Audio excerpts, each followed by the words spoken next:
tengo que decirles que en el marco de la judicatura me encontré un contexto óptimo para las deliberaciones. ¿Y cuál es el contexto óptimo para las deliberaciones? Aquel en el que lo que cada uno de los participantes dice no es tomado en consideración en función del puesto que ocupa en una estructura jerárquica, sino en función de los argumentos que esgrime. Yo era filósofo del derecho, sigo siendo, y además pues, con muy poca trayectoria como magistrado suplente. Y Carlos Climent, como Pedro Castellano y a otros magistrados con los que formé sala en diversos momentos, en ningún momento juzgaron lo que yo decía en mi condición de novato y filósofo, es decir, alguien que de derecho positivo sabe lo justo, ¿no? Y alguien que no tiene ninguna experiencia poniendo sentencias, sino que al contrario, dijeron, bueno, a ver, ¿cómo argumenta? ¿Qué dice? ¿No? Y en función de esas argumentaciones, pues así era tomada en consideración mi palabra, ¿no? Eso lo he dicho varias veces en público y me gusta repetirlo porque pienso que realmente los órganos jurisdiccionales de colegiados pues funcionan, si no todos así, mayoritariamente así, ¿no? Y es una indudable garantía de, bueno, de prudencia en las sentencias que van adoptando. Pero bueno, no les he venido aquí a hacer una apología de la judicatura en tiempos difíciles como los actuales, en los que se les sobrecarga con todo tipo de cuestiones que sería deseable que no tuvieran que ocuparse de ellas, ¿no? Yo he venido a hablarles, como ha dicho Carlos, de la eutanasia, ¿no? Y más específicamente de la ley de eutanasia, ¿no?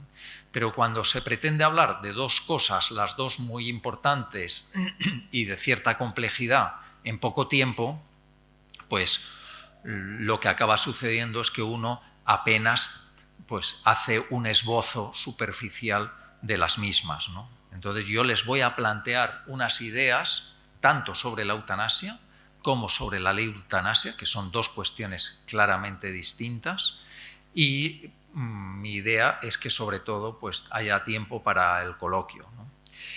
Una advertencia preliminar: yo he participado muy activamente desde hace muchos años, pero especialmente desde que empezó a tramitarse la proposición de ley de eutanasia, en los debates sociales y científicos sobre la ley, y tengo la percepción de que, siendo una cuestión que impacta directamente sobre las vísceras de todos nosotros, es fácil que la carga emocional de los discursos se dispare exponencialmente. Lo digo porque yo voy a tratar de hacer un discurso riguroso y desapasionado, ¿no? Ustedes pueden manifestarse como quieran, faltaría más, pero les ruego que en la medida de lo posible pues moderen sus emociones si algo de lo que digo pues no coincide con lo que ustedes piensan, ¿no? Por supuesto, siéntanse con toda libertad para argumentadamente triturar mis puntos de vista, ¿no? Lo digo porque también uno llega a fatigarse, ¿no?, de participar en debates en los que la carga emocional es desmesurada, ¿no? Bueno, ¿ustedes qué responderían a la pregunta ¿quién soy yo para decir a otro lo que tiene que hacer con su vida? No me contesten, porque voy a desarrollar mi exposición y luego ya podemos hablar sobre esta pregunta o cualquier otra. Pues la respuesta que probablemente digan todos ustedes es nadie. ¿Quién soy yo para decir lo que Margarita, Luis, Federico tiene que hacer con su vida? Nadie, ¿no? Cada uno es el titular de su vida, ¿no?, y él sabrá lo que quiere hacer con ella. Yo no puedo ni debo imponerle una determinada visión sobre la vida, sobre lo que tiene que hacer con esa vida. ¿Les parece que este planteamiento es sencillo y persuasivo en los tiempos que corren? Yo creo que sí, ¿no? Casi todo el mundo lo entiende y casi todo el mundo probablemente participe. Ahora bien, les voy a formular otra pregunta. ¿Quién soy yo para dar muerte a otra persona, aunque me lo pida? ¿Realmente ustedes se consideran legitimados para disponer de la vida de otra persona, para acabar con la vida de otra persona?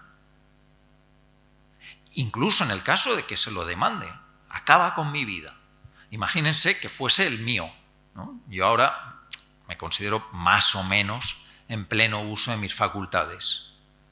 Y yo hiciese una demanda, no al público en general, sino a alguien a quien tengo aprecio y confianza: por favor, no quiero seguir viviendo. Y en esa demanda me mantuviera durante un tiempo, de manera que mi amigo sabe perfectamente que lo que quiero es morir. Y yo no me atrevo. ¿Él está legitimado? ¿Él es alguien para acabar con mi vida? A mi modo de ver, no. Pero si se fijan, dar esa respuesta a esta segunda pregunta exige una argumentación un poquito más elaborada que dar la respuesta que hemos dado a la primera pregunta. ¿Por qué? Porque el contexto cultural lo que viene a decirnos es: cada uno es dueño de su vida, la vida por sí sola vale nada, vale únicamente lo que el titular de la vida decida que vale, y si alguien ha decidido acabar con su vida, pues por supuesto que yo puedo darle muerte, si me lo pide. Bueno, yo creo que este planteamiento se sostiene con gran facilidad hoy en día porque, como les digo, el contexto cultural es muy favorable a posiciones individualistas y a posiciones utilitaristas. Posiciones individualistas que vienen a decir lo que ya les he anticipado: que yo soy el dueño de mi vida y nadie me tiene que decir qué tengo que hacer con ella, y yo puedo decidir si vivo o muero.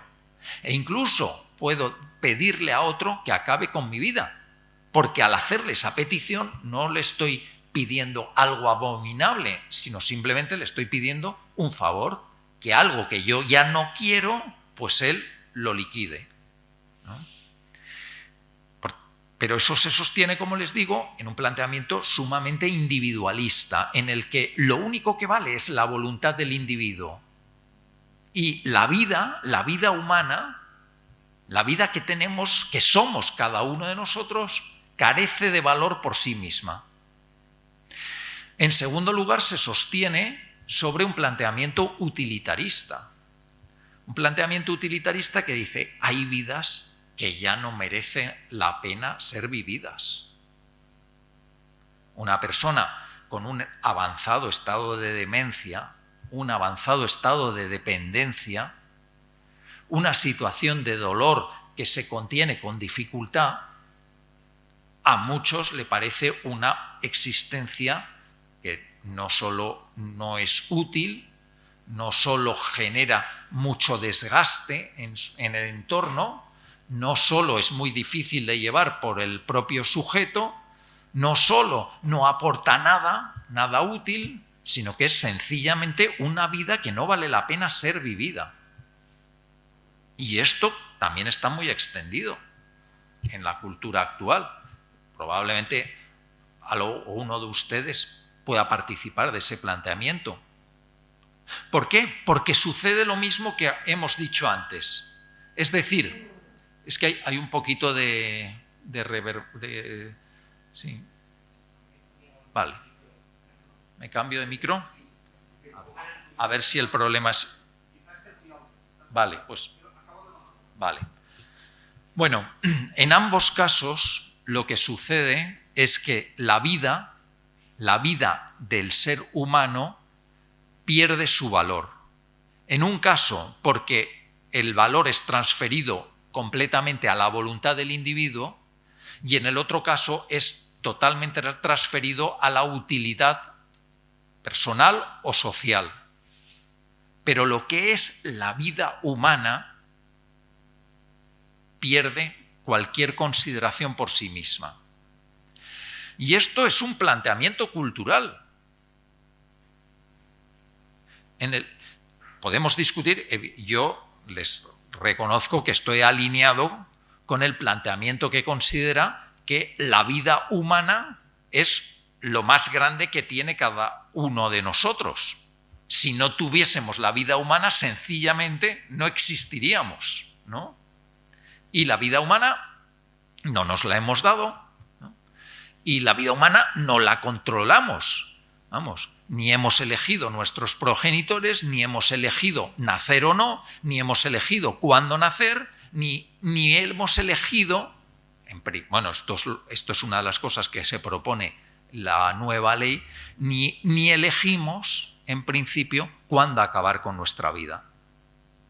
La vida, como dice el Tribunal Constitucional, es un devenir que comienza con la concepción y que acaba pues cuando uno muere, ¿no?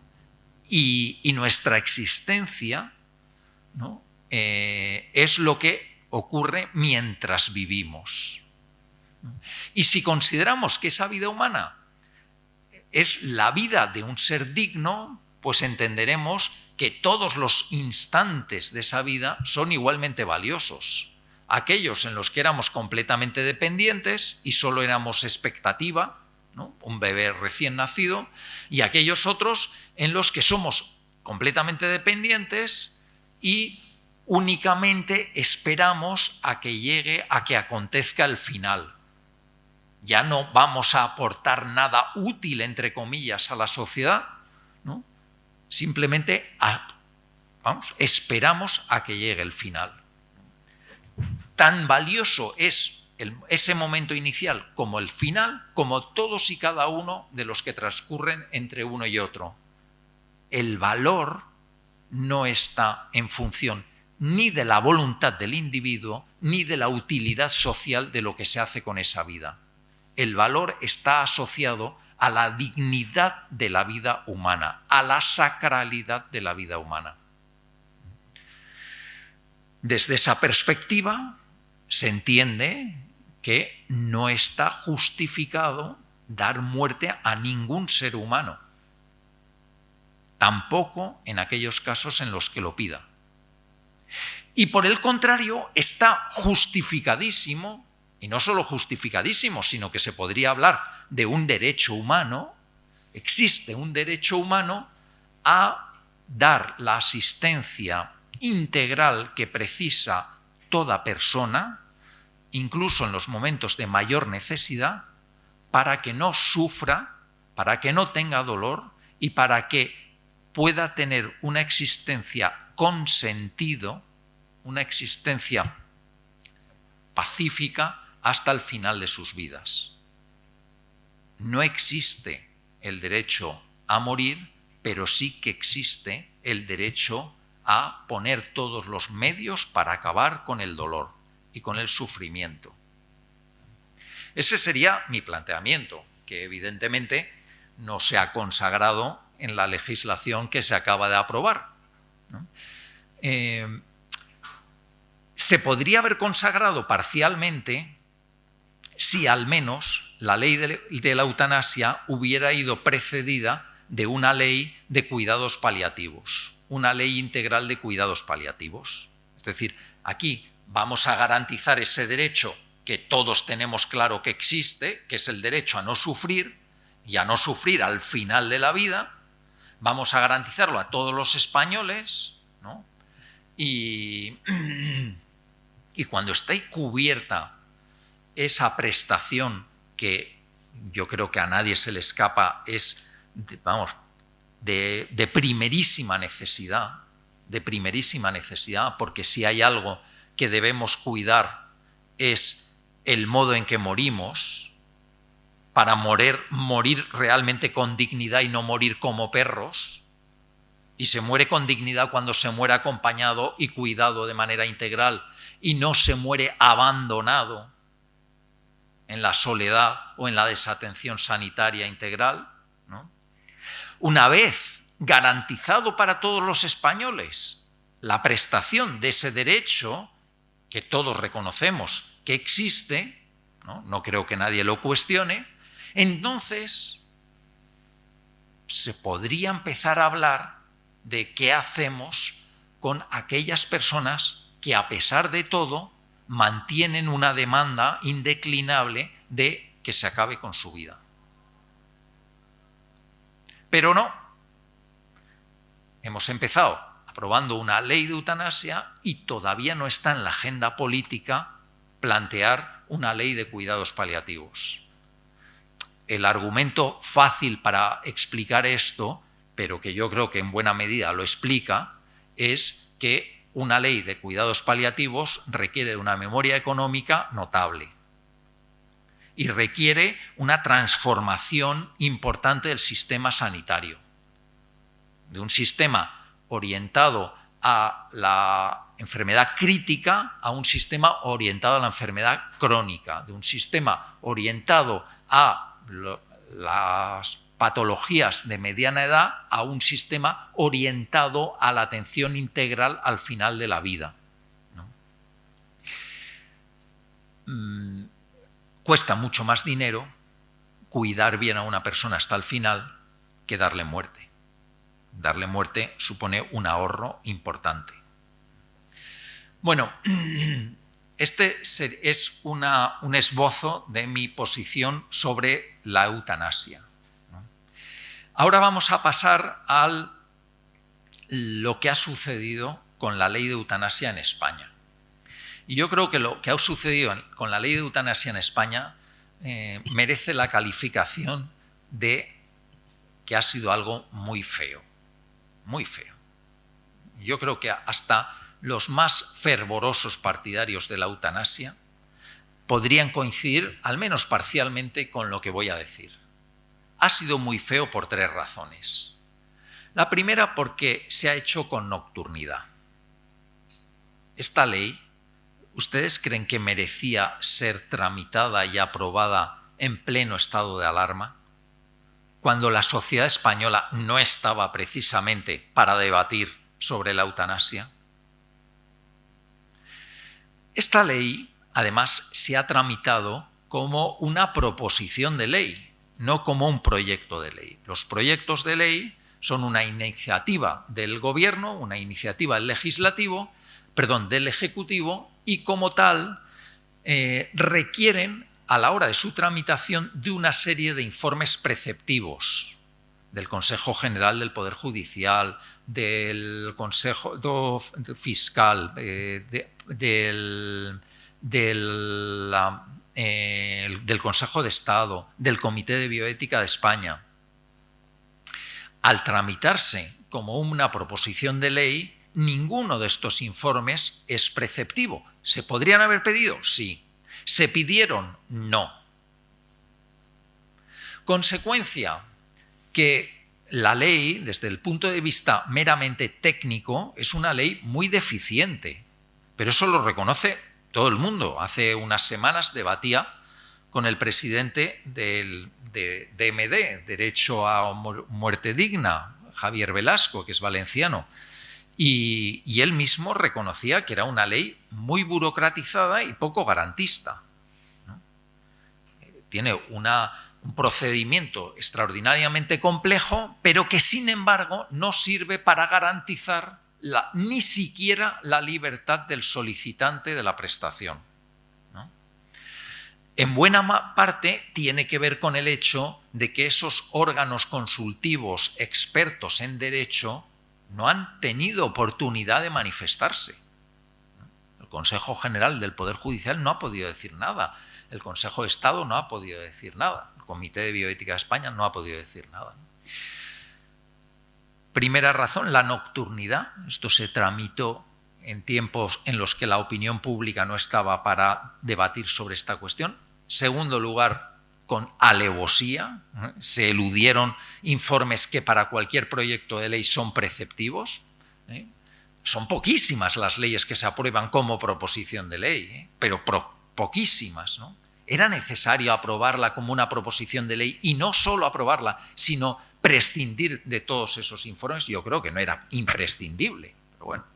Y en tercer lugar, ninguno de los colectivos directamente afectados fue consultado. ¿Los médicos fueron consultados? ¿Las enfermeras fueron consultados? No, ya les digo que no. Es decir, los que tienen que llevar a cabo la prestación no pudieron pronunciarse al respecto, ¿no? Por tanto, la ley en su tramitación ha sido, pues, llevada a cabo de una manera, como decía antes, muy fea, ¿no? Así no se hacen las cosas. Y sobre todo cuando se trata de una ley que supone una transformación radical en lo más básico de una sociedad, que es cómo concibe la vida humana y cómo concibe las profesiones sanitarias. Hasta hace nada, hasta hace un mes, la vida se consideraba que era inviolable. Y así se sigue considerando en prácticamente todo el mundo, menos en 6 o 7 países, ¿no? ¿Quién es quién para quitar la vida de otro? ¿No? Es el planteamiento básico de esta inviolabilidad de la vida humana. Por el contrario, ahora lo que se sostiene es que la vida humana es disponible por el sujeto.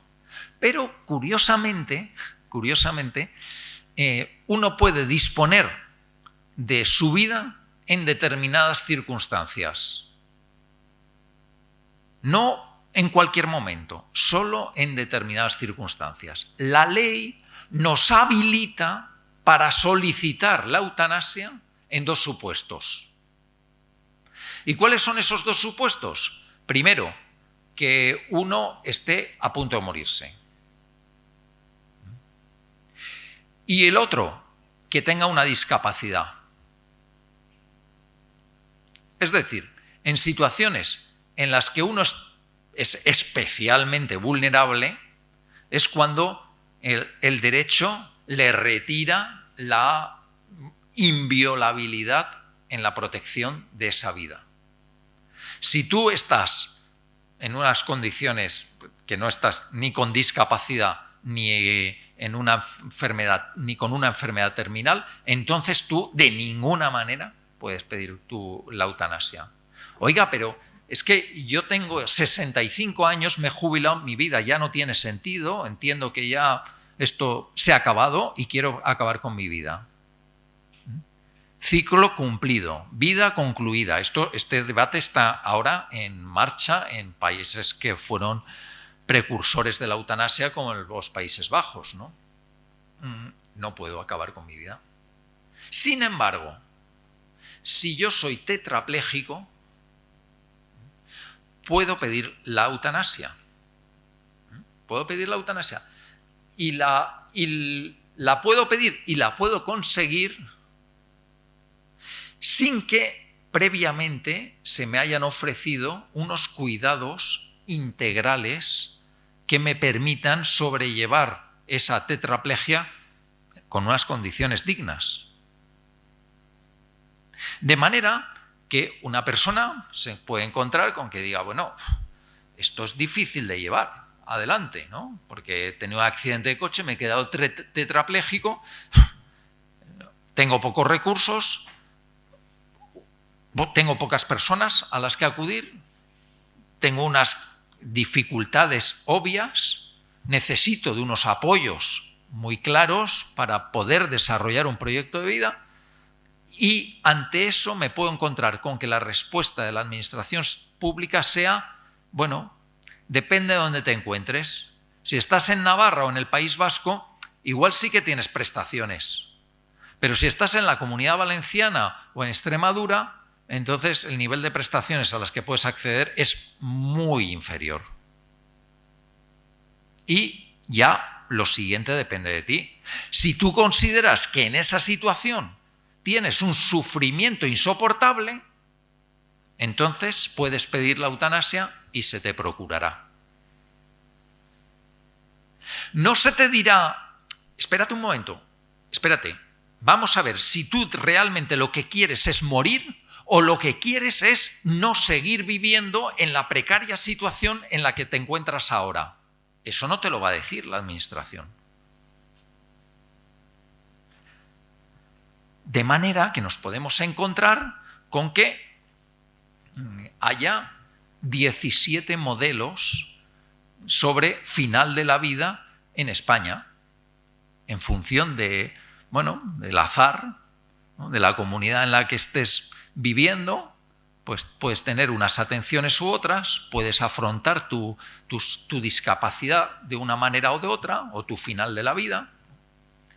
No sé, a mí esto me da la impresión de que no encaja muy bien con ese principio del artículo 14 de la Constitución que habla de la igualdad de todos ante la ley, ¿no? Y del artículo 9.2 de la Constitución que habla también de una igualdad efectiva, ¿no?, para el ejercicio de los derechos. Pero más allá de esta cuestión, que me parece bastante grave, si se dan cuenta, el segundo supuesto habilitante para pedir la eutanasia, lo que viene a decir a las claras es que la vida de las personas con discapacidad vale menos que la vida de las que no la tienen. Y como vale menos, pues es una vida disponible. Se nos hace creer que, ¿cómo vamos a esta persona a impedirle el acceso a la eutanasia, a la ayuda para morir, con lo que está sufriendo, ¿no? Pero ese es un relato y el otro relato es, ¿pero realmente vale la pena que siga viviendo esta persona en estas condiciones en las que necesita de tantos apoyos para poder desarrollar un proyecto de vida? A mí me parece que es más fiel a la realidad esta segunda descripción, este segundo relato, que el primero. Aunque hayamos comprado ingenuamente, con mucha facilidad, el primero de los relatos, ¿no?, que estamos liberando a las personas con discapacidad, facilitándoles la eutanasia, ¿no? A mí me parece que eso es una discriminación por razón de la capacidad, lo que desde el mundo de la discapacidad se conoce como el prejuicio capacitista. Si tú tienes determinadas capacidades, entonces tu vida vale mucho. Si, sin embargo, tienes alguna discapacidad, entonces, bueno, vamos a ver si realmente tu vida debe ser inviolable o no. Y ese discurso, como también se dice desde el mundo de la discapacidad, genera lo que se ha denominado la opresión interiorizada. Y además, en un informe que publicó la relatora especial de Naciones Unidas para las personas con discapacidad, lo explicaba con mucha claridad, ¿no? Si a una persona joven, de pronto, por un accidente, por la circunstancia que sea, se queda, sufre un problema que le genera una discapacidad, en un contexto en el que el mensaje que se ha transmitido es la vida con discapacidad puede no valer la pena, él muy fácilmente puede decir, bueno, pues ya se ha acabado, ya no tiene sentido seguir viviendo. Y que no tenga ni siquiera la oportunidad, porque claro, el tránsito no es del todo fácil, no tenga ni siquiera la oportunidad de ver que se puede vivir con discapacidad si se cuenta con los apoyos necesarios para ello. Que esa es la gran conquista que llevó a cabo la Convención de Derechos de las Personas con Discapacidad en 2006. Consagrar el principio de que la discapacidad no justifica ninguna forma de discriminación. y que la manera de superar la discriminación por razón de la discapacidad consiste en procurar a todas las personas los apoyos necesarios para que puedan hacer su vida. En el caso de la discapacidad física resulta muy evidente. A todos nos parecía las construcciones hasta hace 20 años, tal como se hacían, de lo más normal. Ahora de repente vemos que hay muchas escaleras, que hay muchas dificultades para que las personas puedan transitar con una silla de ruedas. Y nos damos cuenta que el problema no lo tiene la persona con discapacidad, el problema lo tiene una arquitectura que no ha sido suficientemente inclusiva y que se ha proyectado los edificios con barreras arquitectónicas para que un grupo de personas, no se sabe por qué, no puedan acceder a ellos. No habrá que incidir mucho más en esto de garantizar los apoyos necesarios antes de empezar con un discurso de eutanasia para las personas con discapacidad. Otra cuestión que aparece en la ley, y me estoy entreteniendo mucho, voy a ir rápidamente, por lo menos les enuncio los puntos deficientes de esta ley y pasamos al coloquio. Un punto en el que ya en la propia exposición de motivos de la ley se incide mucho es en la necesidad de garantizar que las personas que pidan la eutanasia no sufran ningún tipo de presión externa para que su decisión sea absolutamente libre. Esto parece evidente, ¿no? Bueno, uno se coge el texto de la ley y dice, vamos a ver qué garantías hay para que esa demanda de eutanasia obedezca a una decisión libérrima y no a una presión externa. Pues uno empieza a buscar esas garantías y no las encuentra por ningún lado. Fíjense, si yo quiero donar un órgano, un riñón para mi hijo, tengo que ser objeto de un examen médico muy riguroso.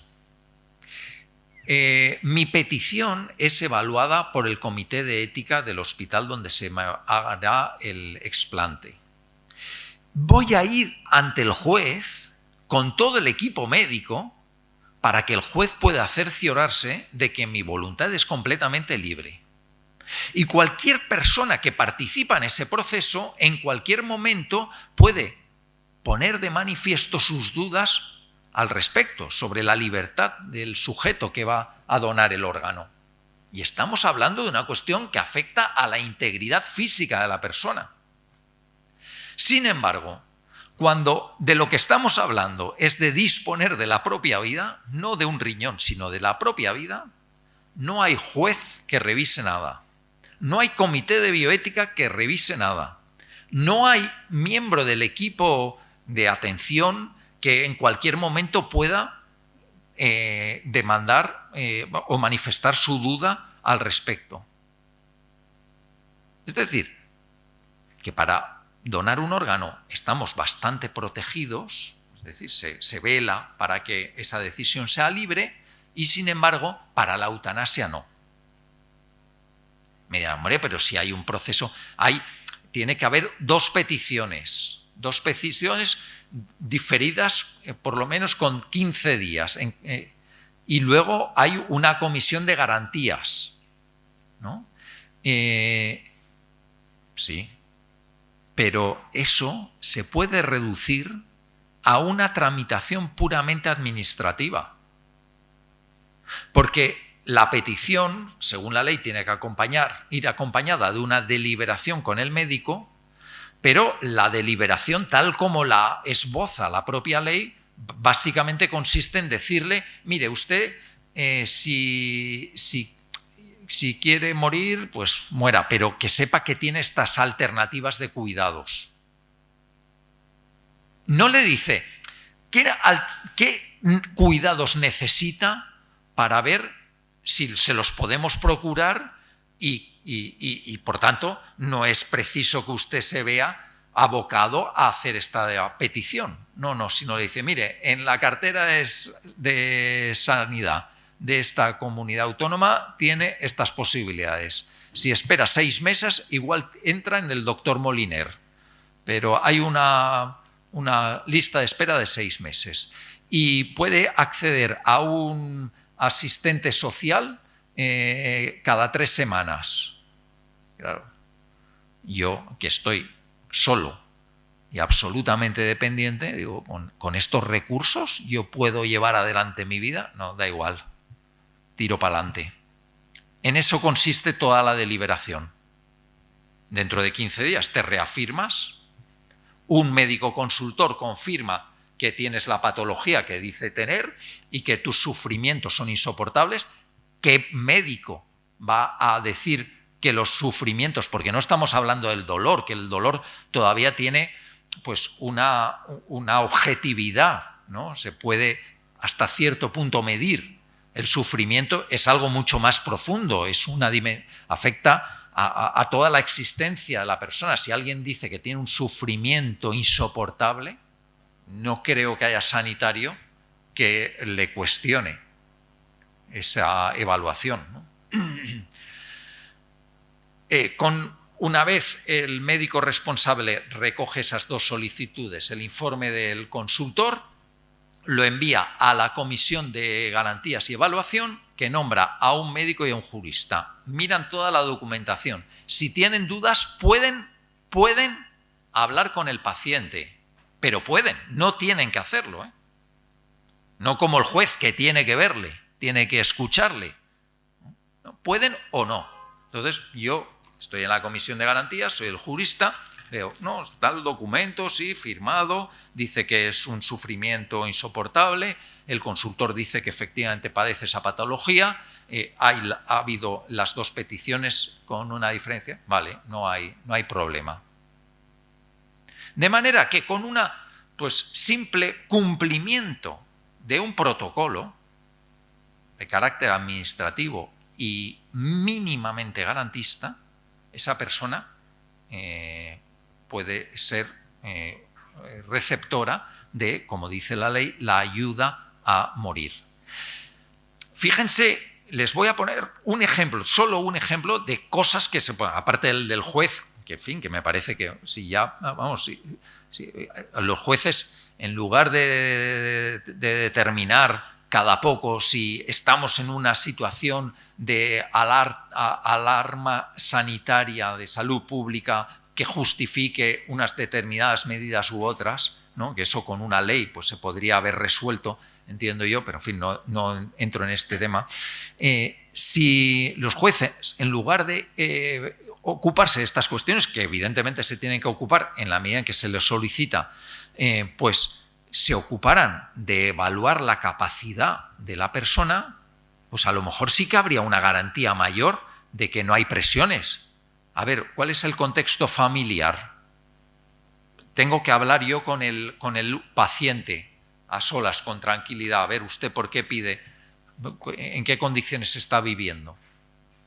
Entonces, no hay elemento alguno objetivo para considerar que haya presiones externas. Bueno, eso lo dice un juez, a mí ya me da más tranquilidad, pero no es el caso. O, por ejemplo, la enfermería. ¿La enfermería saben qué papel tiene en este proceso? Fíjense, yo creo que las enfermeras son las que pasan más tiempo junto a los pacientes. Son las que tienen un trato más continuo y directo, no solo con el paciente, sino con la familia.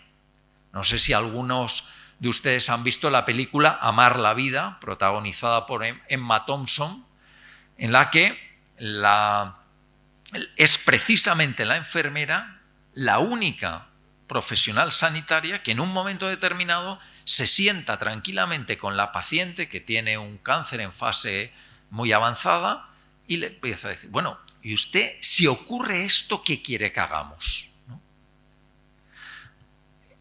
Es bastante razonable pensar que las enfermeras tienen elementos para valorar la situación que pueden escapársele al médico.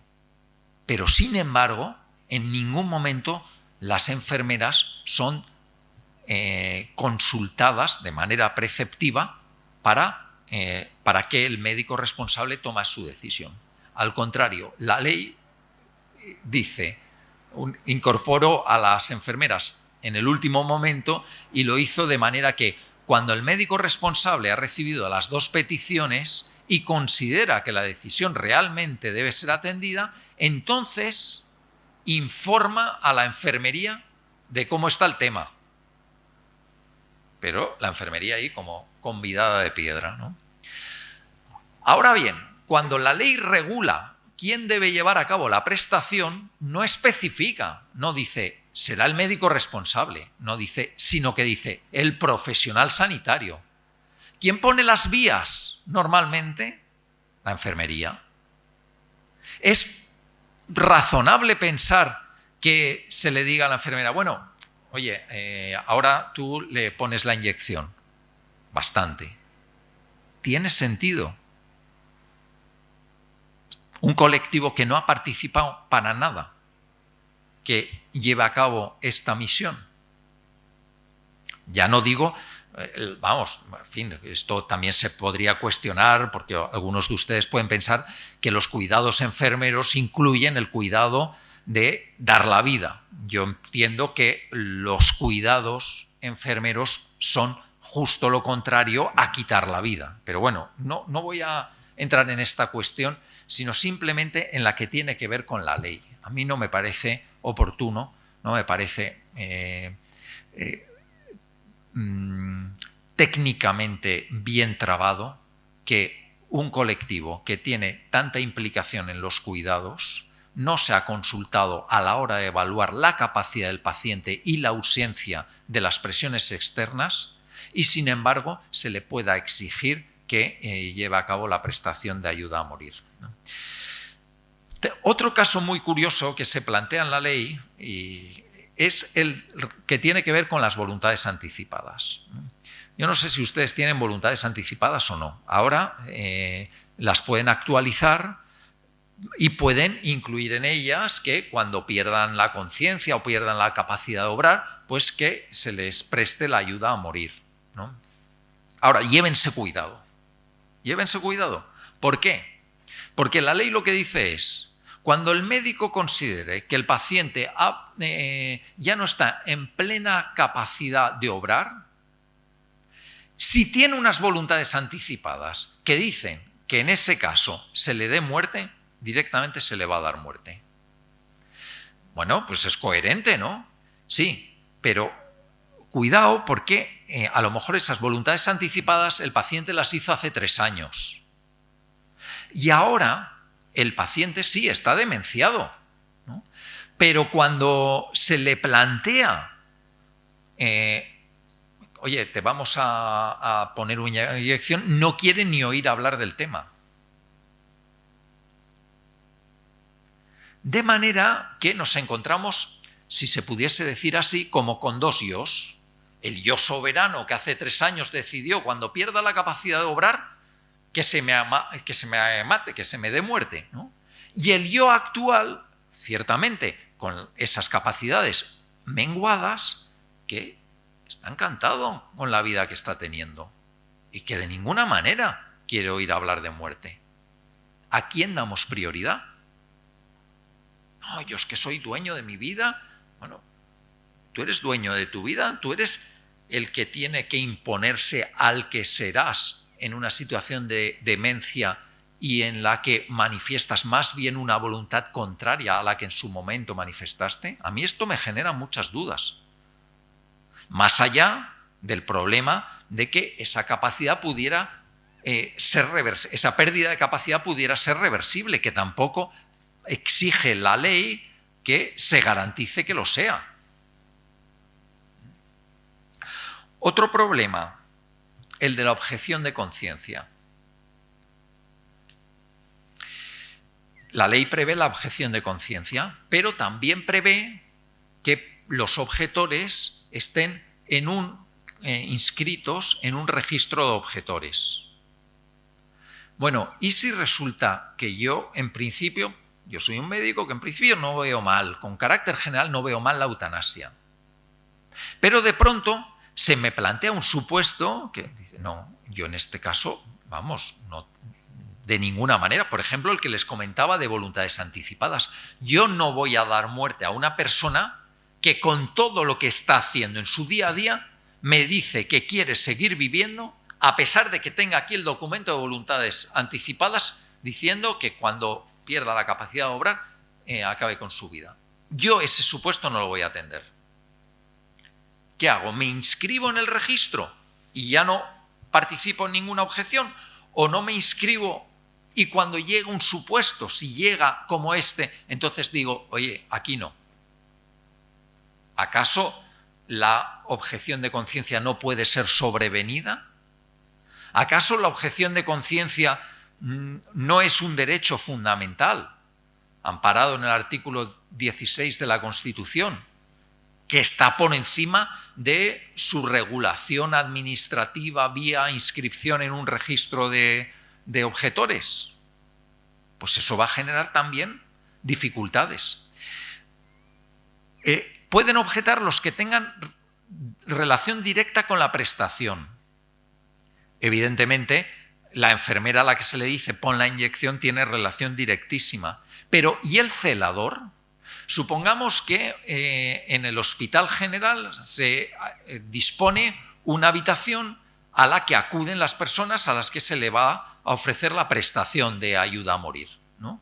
Y al celador se le dice, oye, lleva a la sala al de la 112. Entonces, yo lo que voy a hacer es trasladar una camilla, pero la voy a trasladar desde la habitación 112 a una habitación donde sé que lo que van a hacer es darle muerte. Y yo voy a ser el que le va a llevar allí. Estoy participando directamente en la prestación de ayuda a morir y por tanto tengo derecho a objetar. Se pueden generar muchísimas dudas al respecto y no es la menor la que tiene que ver con la llamada objeción de conciencia institucional, que es una cuestión muy controvertida y que básicamente se explica de maravilla con un ejemplo.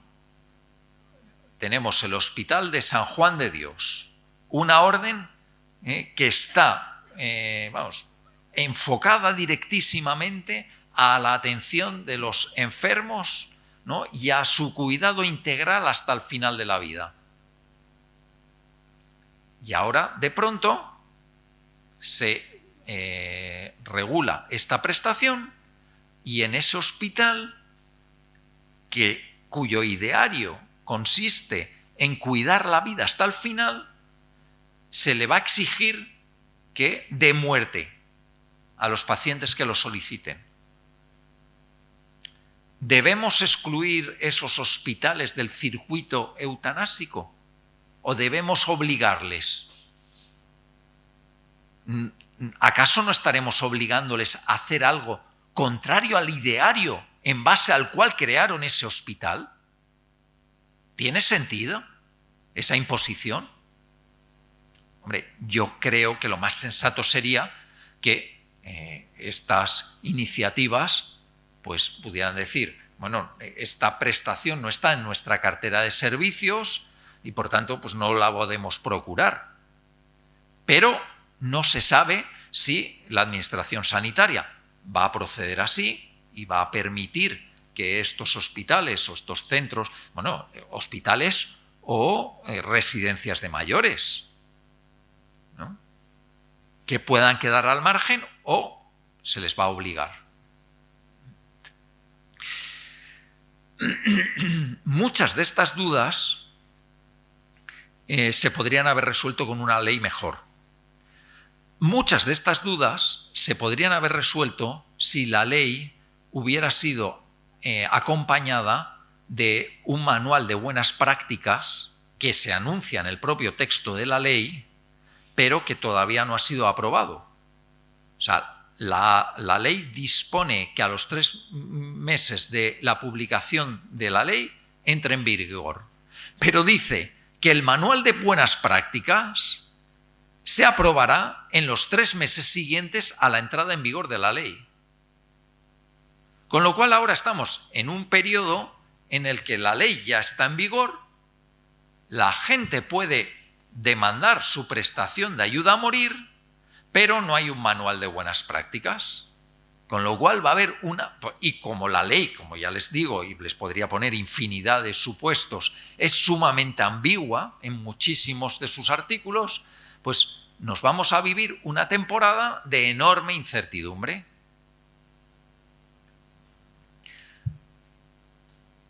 ¿Qué hacer ante esta situación? Pues yo tengo una propuesta de máximos y una de mínimos. La de máximos sería darnos cuenta de que esto se ha planteado mal desde la base. Y lo suyo sería aprobar aquello en lo que existe un acuerdo unánime en la sociedad, que es una ley de cuidados al final de la vida, y que a partir de ahí desarrollemos un debate público participado por todos los agentes, por todas las partes afectadas, sobre si queremos o no que el sistema sanitario provea de un servicio de muerte a quienes lo soliciten en determinadas circunstancias. O otra posibilidad, que sea un servicio social al margen del circuito sanitario. Claro, porque la sanidad, ¿no?, la profesión médica es una profesión que desde Hipócrates se concibe como una profesión llamada a curar, cuidar y salvaguardar la vida, nunca a quitarla.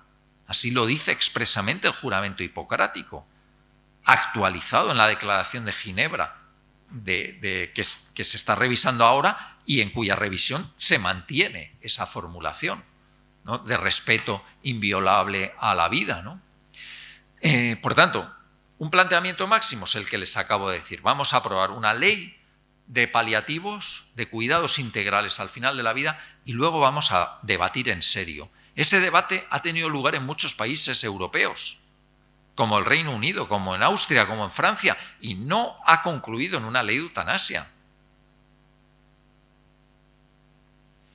Segunda propuesta, de mínimos, puesto que tenemos una ley que ha sido aprobada, que ha entrado en vigor, que ha tenido 202 votos favorables en el Congreso de los Diputados, que hay que aplicar, pues vamos a hacerlo de manera que, por un lado, garanticemos de verdad, a pesar de las precarias garantías que establece la ley, que adoptemos todas las medidas, muchas de las cuales se podrían prever en ese manual de buenas prácticas, garanticemos que la voluntad de la persona sea absolutamente libre, que su capacidad no esté condicionada ni por presiones externas ni por dificultades internas. Y en segundo lugar, que seamos capaces de crear un entorno en el que personas profesionales, partidarias y contrarias a la eutanasia puedan colaborar sin verse los unos a los otros como enemigos morales. Ya hay suficiente crispación en la sociedad, ya hay suficientes dificultades en el desempeño ordinario de las profesiones sanitarias en el sistema actual, como para que lo incrementemos, ¿no?, haciendo distinción de personas en función de aquellos que están dispuestos a cumplir la ley, por tanto son profesionales ejemplares, y aquellos otros que objetan y son profesionales bajo sospecha. O al contrario, ¿no?, que los que están dispuestos a seguir con su deber deontológico primario, porque el código deontológico de los médicos no ha cambiado, ¿no?, que están dispuestos a mantenerse en eso, tampoco consideren que los profesionales sanitarios que sí están dispuestos a prestar la ayuda a morir son sujetos moralmente inferiores.